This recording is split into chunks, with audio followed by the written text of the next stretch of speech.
Assalamualaikum warahmatullahi wabarakatuh. Berjumpa kembali dengan mata pelajaran Bahasa Indonesia kelas 7 semester 1 dengan materi teks deskripsi. Kali ini akan saya jelaskan tentang struktur dan kebahasaan teks deskripsi. Anak-anak, setiap teks memiliki struktur yang khas. Struktur sebuah teks membedakan satu teks dengan teks yang lain. Memahami struktur sebuah teks akan mempermudah saat kalian menyusun teks. Teks deskripsi disusun berdasarkan struktur pembentuknya. Struktur tersebut saling berkait sehingga memudahkan pembaca memahami teks tersebut.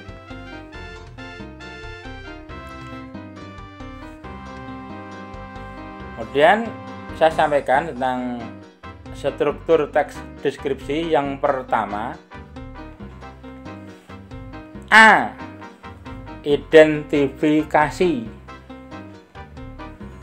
Identifikasi itu adalah bagian yang menjelaskan definisi atau identitas objek yang dideskripsikan. Identifikasi harus menarik sehingga mendorong pembaca untuk menyelesaikan bacaan sampai akhir. Anak-anak, berikut ini bagian identifikasi dalam teks deskripsi. Yang pertama, pernyataan atau statement, menggambarkan objek yang akan dideskripsikan. Yang kedua, pernyataan harus menarik dan mampu mengajak pembaca agar tertarik membaca deskripsi secara lengkap. Yang ketiga, penggunaan kata sifat adjektif sangat membantu pendeskripsian objek. Yang B, deskripsi. Deskripsi merupakan bagian yang menjelaskan pengelompokan objek yang dideskripsikan. Pengelompokan dipaparkan dengan terperinci disertai gambaran yang jelas. Bagian deskripsi menjelaskan aspek berikut. Yang pertama, penggambaran tentang kondisi objek yang dapat ditinjau dari beberapa segi, seperti lokasi, orang, cuaca, dan ukuran. Yang kedua, menggunakan kata sifat atau adjektif yang berfungsi menggambarkan dan mengilustrasikan kondisi objek.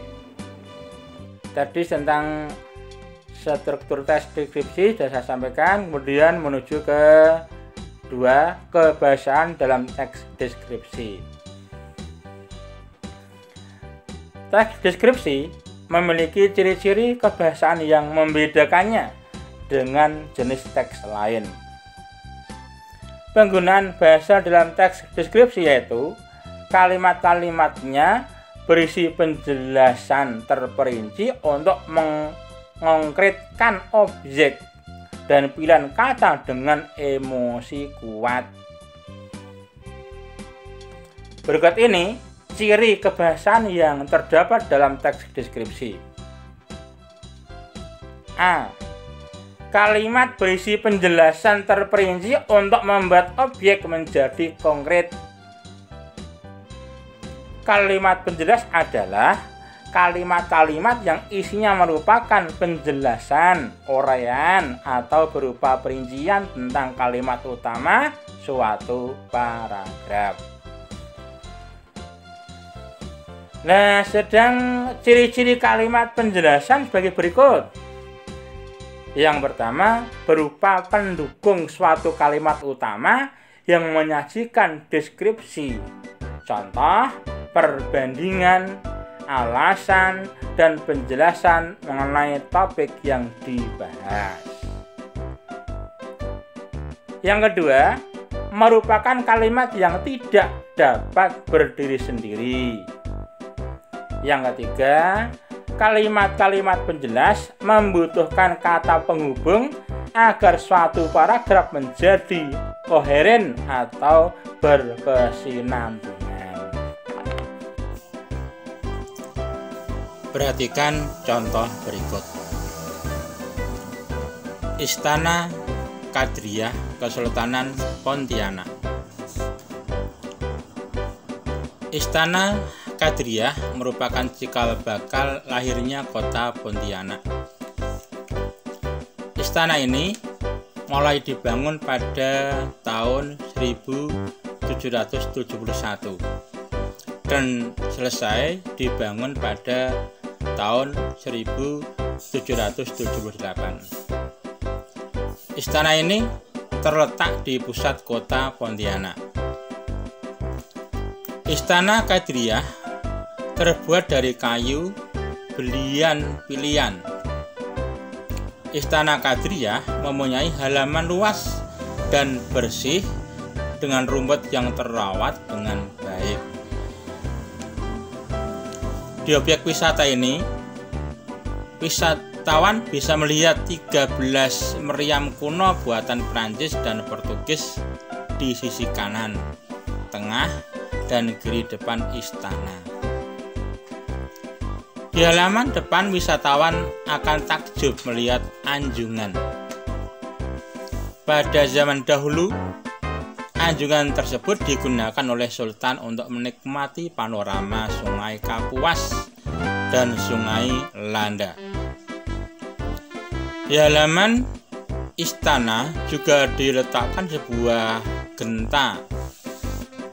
Tujuannya agar penduduk segera mengetahui adanya mara bahaya jika genta dibunyikan. Balairung. Istana ini didominasi oleh warna kuning yang dalam tradisi Melayu melambangkan kewibawaan dan ketinggian budi pekerti. Di belakang istana terdapat ruangan yang cukup besar. Di ruangan tersebut, wisatawan dapat melihat benda-benda peninggalan Kesultanan Pontianak seperti senjata, pakaian sultan dan permaisuri, foto-foto keluarga sultan, dan arca-arca. Begitulah anak-anak contoh deskripsi yang berjudul Istana Kadriyah Kesultanan Pontianak. Selanjutnya, objek yang dibahas dalam teks tersebut adalah Istana Kadriyah. Dalam teks tersebut, Istana Kadriyah dideskripsikan penulis sangat megah. Kemegahan Istana Kadriyah tersebut diperinci dalam kalimat-kalimat berikut.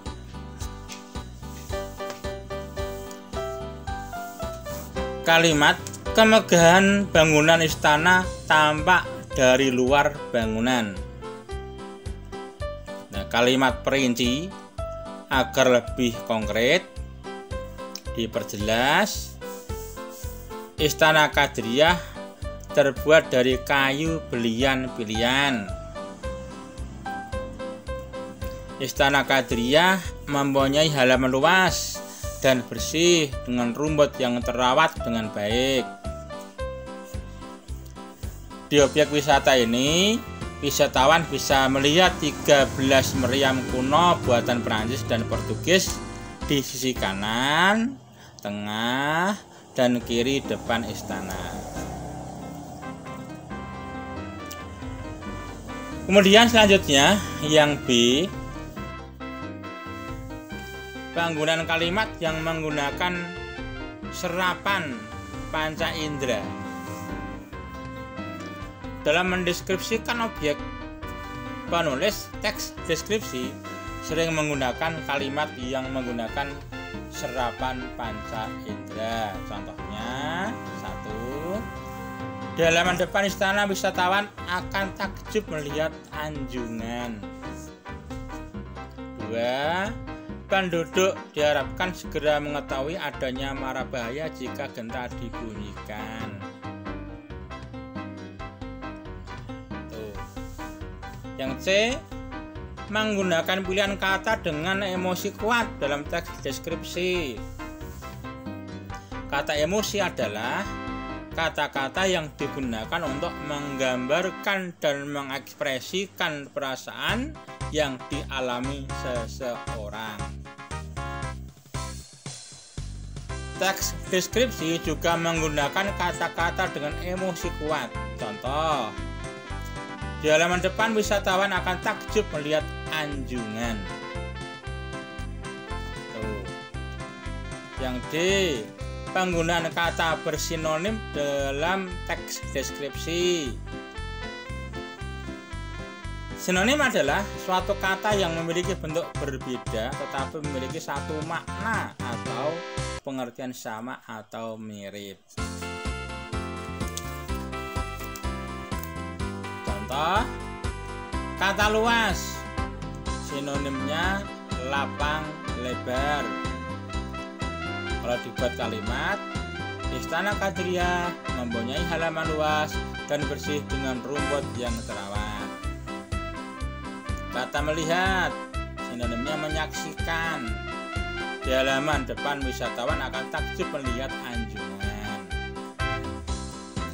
Kata lambang, lambang sinonim tanda atau simbol.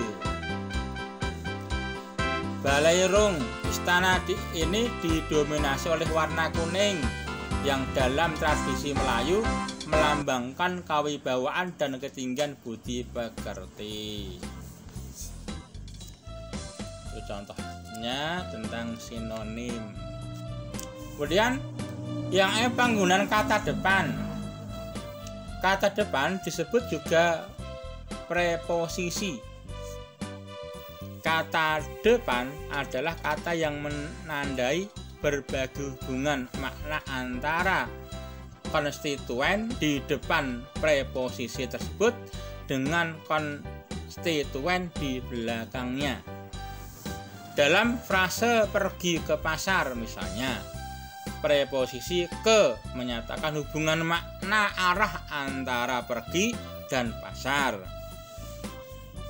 Jika ditinjau dari segi bentuknya, preposisi ada dua macam, yaitu preposisi tunggal dan preposisi majemuk.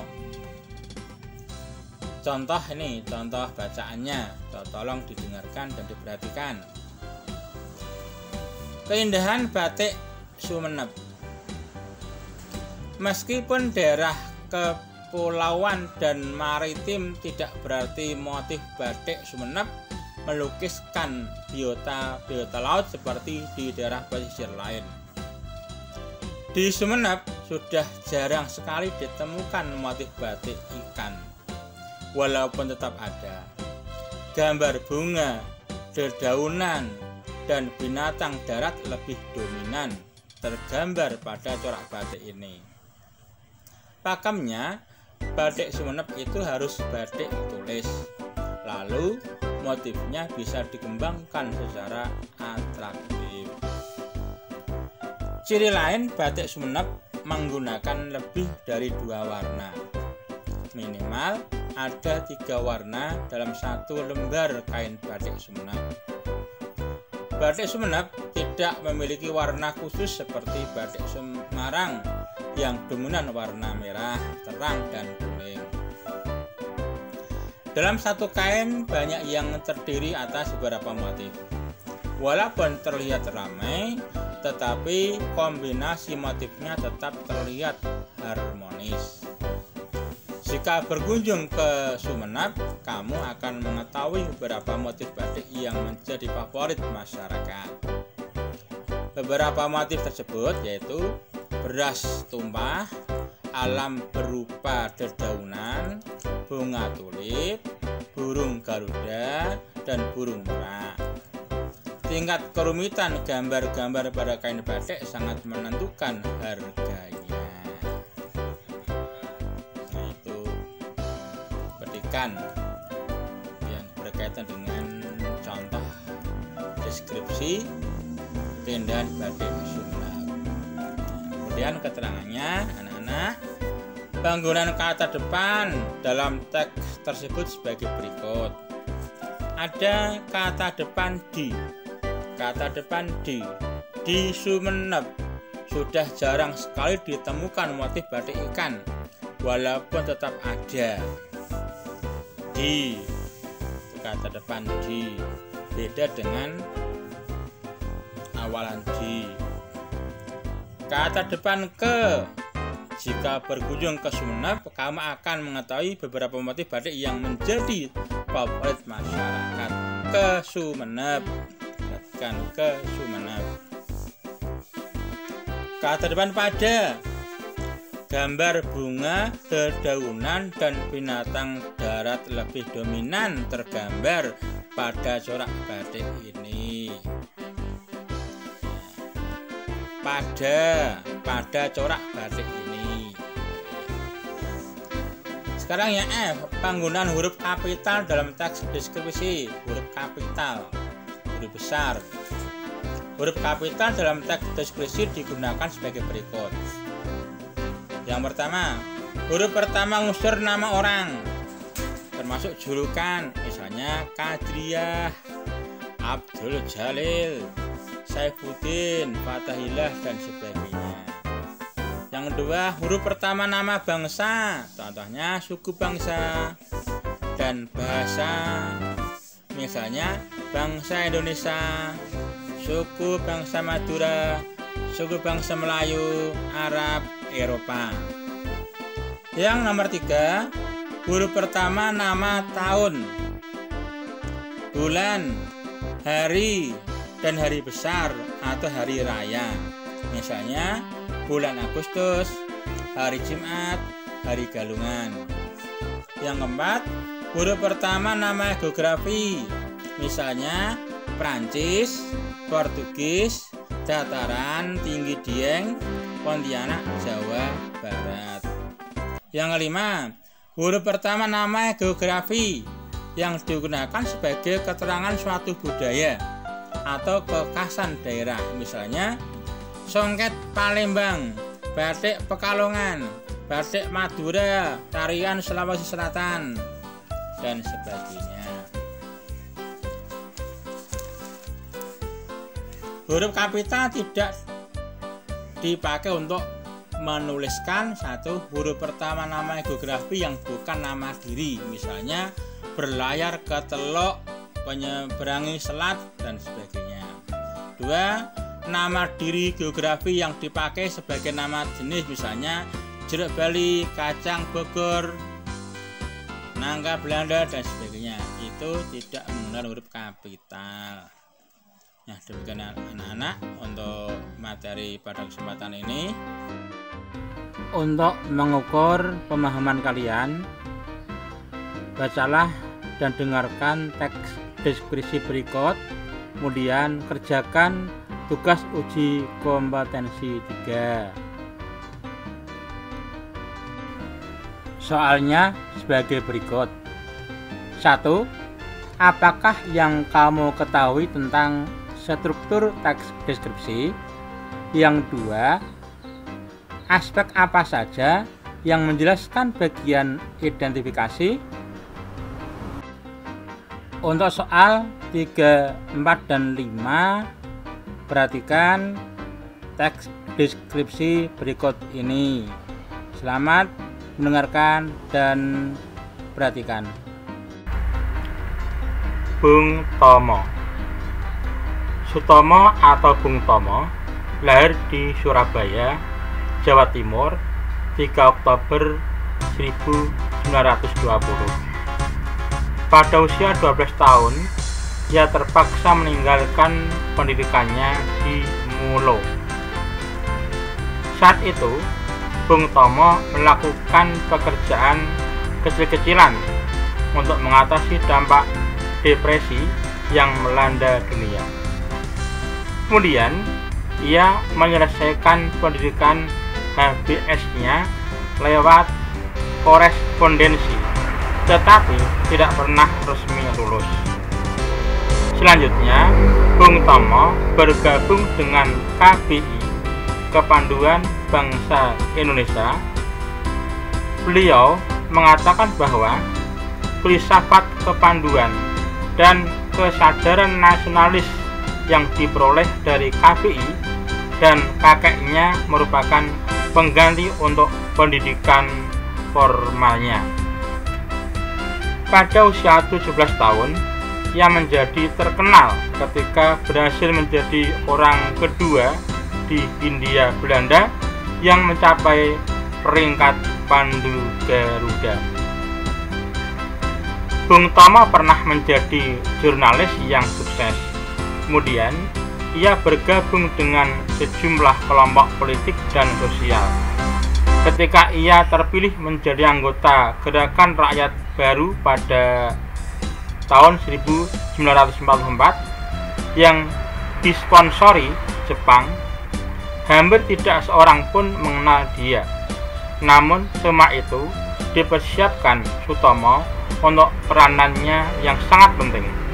Pada Oktober dan November 1945, ia menjadi salah satu pemimpin yang menggerakkan dan membangkitkan semangat rakyat Surabaya. Bung Tomo selalu dikenang karena seruan-seruan pembukaannya dalam saran-saran radionya yang penuh dengan emosi. Demikian anak-anak untuk soal yang nomor 3, 4, dan 5 dengan deskripsi Bung Tomo.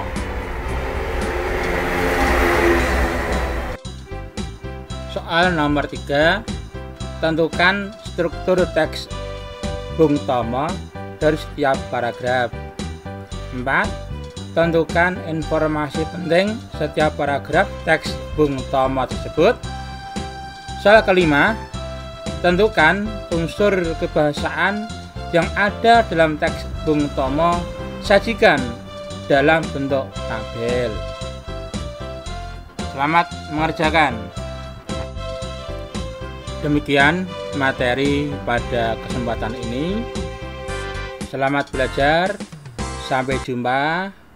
Wassalamualaikum warahmatullahi wabarakatuh.